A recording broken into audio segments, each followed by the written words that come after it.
सहसा कान्हा ने कर्मयोग प्रारंभ किया, गीता का अमिट जो ज्ञान रहा। भाव विभोर हुए पार्थ से कृष्ण सखा ने ऐसा फिर कुछ वचन कहा। हे प्रथा पुत्र सुनो बात मेरी, जो मनुज कर्मयोग से भर जाएगा, जीवन मृत्यु के प्रचंड भय से मुक्ति वो पा जाएगा। क्योंकि कर्मयोग में निश्चयात्मिका बुद्धि एक ही होती है। कर्मयोग से परे सकाम मनुज की बहुत भेदों वाली बुद्धि, विवेक तत्क्षण अपना खोती है। कर्म फल ऐश्वर्य के प्रशंसक बन, वेद वाक्यों की धुन में जो भी ऐठे हैं, अज्ञानता से भरे हैं वो, स्वर्ग को ही परम प्राप्य वस्तु मानकर जो भी बैठे हैं। जैसे वृहद जलाशय देखते ही छोटे जलाशय में मनुष्य का जितना प्रयोजन रह जाता है, तत्व ज्ञान से ब्रह्म को जानने वालों को वेदों का ज्ञान भी उतना ही केवल भाता है। हे पार्थ तू सभी भोग साधनों से हो विलग्न, कर्म के हर्ष शोक से दूर रहे। कर्म फल के मोह को त्याग, तेरा चित्त ज्ञान से बस भरपूर रहे।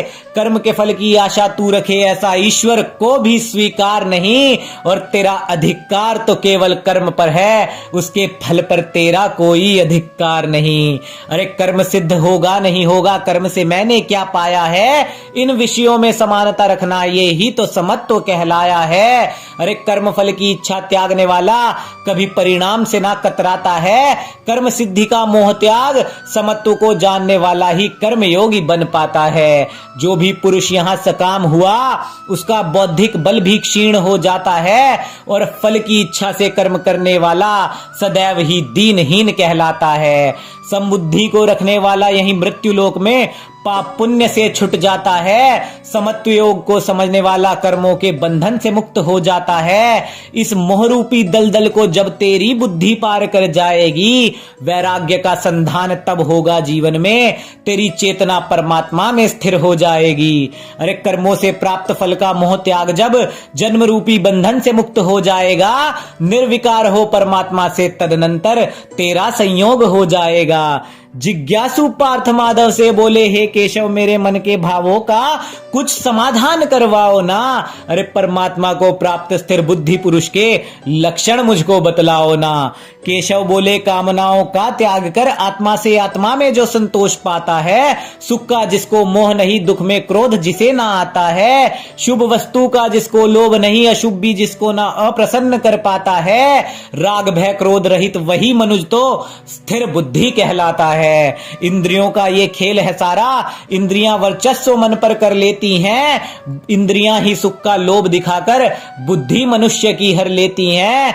इंद्रियों पर जिसने विजय प्राप्त की, सम्मान उसी ने पाया है। परमात्मा का साक्षात्कार फिर पाकर मन से लोभ को मार भगाया है। इंद्रियों के वश में आकर मनुज अनंत विषयों में रुचि पाता है। मृत्युलोक के विषयों का चिंतन करके उसमें ही मनुज मोह को पाता है। उन्हीं विषयों में मोह लगाकर कामना से भर जाता है। तदनंतर कामनाओं में विघ्न जो पड़ता, क्रोध से वो भर जाता है। क्रोध से मूर्खता का भाव है आता, स्मृति में भ्रम उत्पन्न हो जाता है। भ्रम से बुद्धि का नाश है होता, अपनी स्थिति से मनुज स्वयं ही गिर जाता है। और यदि इन्हीं इंद्रियों पर विजय प्राप्त हो, क्रोध मूर्खता भ्रम से मनुज बच जाता है।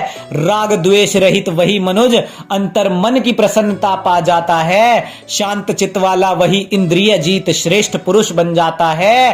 अहंकार रहित हो वही शक्तिमान ब्रह्म तत्व को पाता है। परमात्मा में बुद्धि स्थिर कर वही पुरुष ब्रह्मानंद को प्राप्त हो जाता है। हे महाबाहो, वही पुरुष तो ब्रह्मानंद को प्राप्त हो जाता है।